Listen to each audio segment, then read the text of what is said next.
Hello friends, ಎಲ್ಲರಿಗೂ ದೀತುಸ್ ಕಿಚನ್ಗೆ ಸ್ವಾಗತ.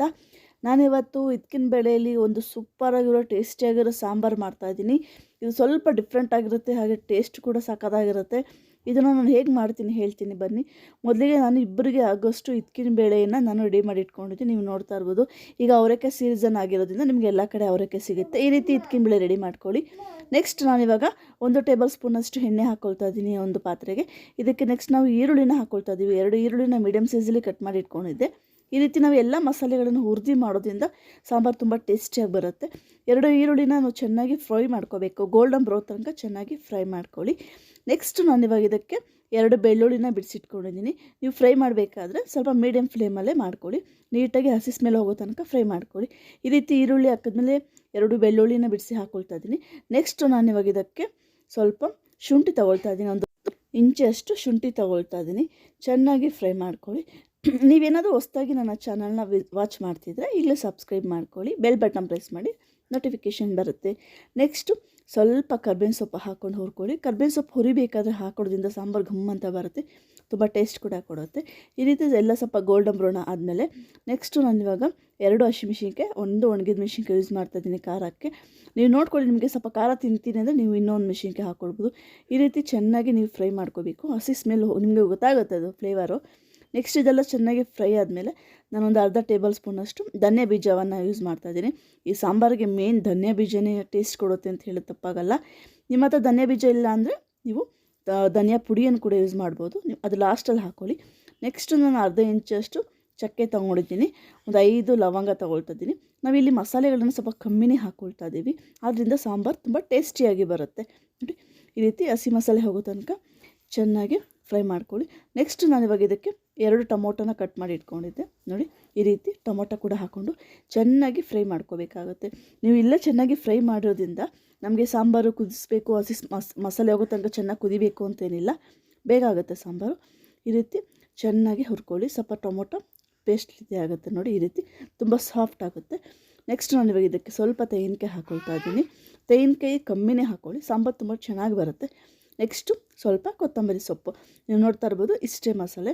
ಸಾಂಬಾರು ಮಾತ್ರ ತುಂಬ ಚೆನ್ನಾಗಿರುತ್ತೆ, ಸಕ್ಕತ್ತಾಗಿರುತ್ತೆ. ನೀವು ತಿನ್ಬಿಟ್ಟು ನೀವು ಹೇಳ್ಬೋದು, ಸ್ವರ್ಗಕ್ಕೆ 3 ಗೇಣು ಅನ್ಬೋದು ಈ ಸಾಂಬಾರು ತಿಂದವರು, ಅಷ್ಟು ಚೆನ್ನಾಗಿ ಬರುತ್ತೆ. ಇದು ನೀವು ಅನ್ನಕ್ಕೆ, ಚಪಾತಿ, ಮುದ್ದೆಗೆಲ್ಲ ತುಂಬ ಚೆನ್ನಾಗಿರುತ್ತೆ. ಈಗ ಹಬ್ಬದ ಸೀಸನ್ ಅಲ್ವಾ, ಎಲ್ಲರ ಮೇಲೆ ಇದಕ್ಕಿನ ಬೇಳೆ ಮಾಡೇ ಮಾಡ್ತಾರೆ. ಈ ರೀತಿ ನೀವು ಒಂದು ಸಲ ಮಾಡಿ ನೋಡಿ, ನನಗೆ ನೀವೇ ಕಮೆಂಟ್ ಮಾಡಿ ಹೇಳ್ತೀರಾ. ಈ ರೆಸಿಪಿ ನಿಮಗೆ ಖಂಡಿತವಾಗ್ಲೂ ಇಷ್ಟ ಆಗುತ್ತೆ. ಇಷ್ಟ ಆದರೆ ಲೈಕ್ ಮಾಡಿ, ಶೇರ್ ಮಾಡಿ, ಕಮೆಂಟ್ ಮಾಡಿ. ಈಗ ಮಸಾಲೆ 5 ನಿಮಿಷ ಆರಕ್ಕೆ ಬಿಟ್ಟು ನಾವು ಇದನ್ನು ಪೇಸ್ಟ್ ಮಾಡ್ಕೋಬೇಕಾಗತ್ತೆ.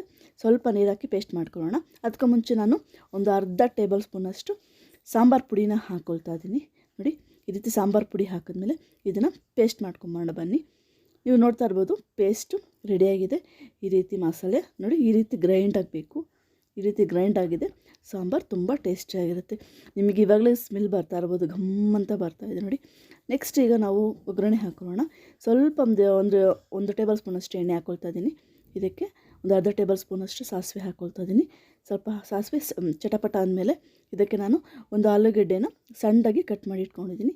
ಆಲೂಗಡ್ಡೆ ಇದಕ್ಕಿನ ಬೇಳೆ ಒಳ್ಳೆ ಕಾಂಬಿನೇಷನ್ ಅಂತ ಹೇಳ್ಬೋದು, ತುಂಬ ಚೆನ್ನಾಗಿರುತ್ತೆ. ಈ ರೀತಿ ಎಣ್ಣೆಗೆ ಆಲೂಗಡ್ಡೆ ಹಾಕಿ ಒಂದು 2-3 ನಿಮಿಷ ಚೆನ್ನಾಗಿ ಫ್ರೈ ಮಾಡ್ಕೊಳ್ಳಿ. ನೆಕ್ಸ್ಟ್ ಇದಕ್ಕೆ ನಾವು ಸ್ವಲ್ಪ ಕರ್ಬೇವಿನ ಸೊಪ್ಪು ಹಾಕ್ಕೊಳ್ತಾ ಇದ್ದೀನಿ.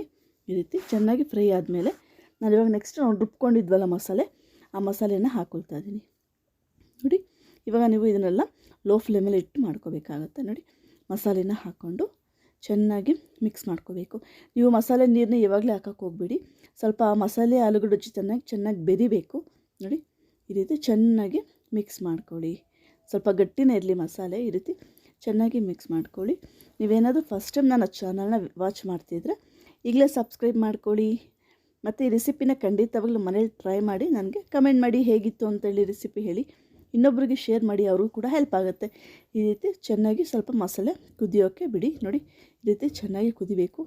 ತುಂಬ ಈಸಿ ಸಾಂಬಾರು, ಯಾರು ಬೇಕಾದರೂ ಟ್ರೈ ಮಾಡ್ಬೋದು. ನೆಕ್ಸ್ಟು ಇದಕ್ಕೆ ರುಚಿಗೆ ತಕ್ಕಷ್ಟು ಉಪ್ಪು ಹಾಕ್ಕೊಳ್ತೀವಿ. ಉಪ್ಪು ಸ್ವಲ್ಪ ಕಮ್ಮಿನೇ ಹಾಕ್ಕೊಳ್ಳಿ, ಬೇಕಾದರೆ ನೀವು ಲಾಸ್ಟಲ್ಲಿ ಕೂಡ ಹಾಕ್ಕೊಳ್ಬೋದು. ಉಪ್ಪು ಹಾಕ್ಕೊಂಡು ಚೆನ್ನಾಗಿ ಮಿಕ್ಸ್ ಮಾಡ್ಕೊಳ್ಳಿ. ನೋಡಿ, ಈ ರೀತಿ ಚೆನ್ನಾಗಿ ಮಿಕ್ಸ್ ಆಗಬೇಕು. ಸ್ವಲ್ಪ ಕುದಿ ಬರಬೇಕು ಅದು. ಸೊ ನೋಡಿ, ಈ ರೀತಿ ಸ್ವಲ್ಪ ಕುದಿ ಬರ್ತಿದೆ ಅಂದಾಗ ನಾನು ಇದಕ್ಕಿನ ಬೇಳೆನ ತೊಗೊಳ್ತಾ ಇದ್ದೀನಿ. ನೋಡಿ, ಇಬ್ಬರಿಗಾಗೋಷ್ಟು ನಾನು ತೊಗೊಂಡಿದ್ದೀನಿ.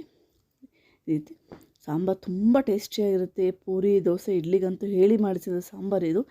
ತುಂಬ ಚೆನ್ನಾಗಿ ಬರುತ್ತೆ ಸಾಂಬಾರು. ಮನೆಯೆಲ್ಲ ಗಮ್ಮಂತ ಇರುತ್ತೆ ಸಾಂಬಾರು ಮಾಡಿದ್ರೆ, ಅಷ್ಟು ಚೆನ್ನಾಗಿ ಬರುತ್ತೆ. ನೋಡಿ, ಇದ್ಕಿನ ಬೇಳೆ ಸಾಂಬಾರು ರೆಡಿ ಆಗ್ತಾಯಿದೆ. ತುಂಬ ಚೆನ್ನಾಗಿರುತ್ತೆ.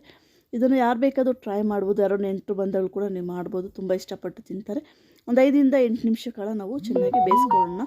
ನೀವು ನೋಡ್ತಾ ಇರ್ಬೋದು ಇವಾಗ ಇದು ಸಾಂಬಾರು ರೆಡಿಯಾಗಿದೆ. ನೋಡಿ, ತುಂಬ ಬೇಯಿಸೋಕ್ಕೆ ಹೋಗ್ಬಿಡಿ. ಕಾಳು ತುಂಬ ಬೆಂದರೆ ಚೆನ್ನಾಗಿರೋದಿಲ್ಲ, ತುಂಬ ಸಾಫ್ಟ್ ಆಗಿಬಿಡುತ್ತೆ. ಈ ರೀತಿ ಇದ್ದಾಗ ನೀವು ಚೆನ್ನಾಗಿ ಗಮ್ಮಂತ ಇದ್ದಲ್ಲ. ಇವಾಗ ನೀವು ಸ್ವಲ್ಪ ನೀರು ಹಾಕ್ಕೊಳ್ಳಿ. ನಿಮಗೆ ನೋಡ್ಕೊಳ್ಳಿ ಸ್ವಲ್ಪ ಗಟ್ಟಿ ಬೇಕಾ ಸಾಂಬಾರು, ನೀರು ಬೇಕಾ ಅಂತೇಳಿ. ಈ ಟೈಮಲ್ಲಿ ನೀವು ಸಾಲ್ಟ್ ಕೂಡ ಹಾಕ್ಕೊಳ್ಳಿ.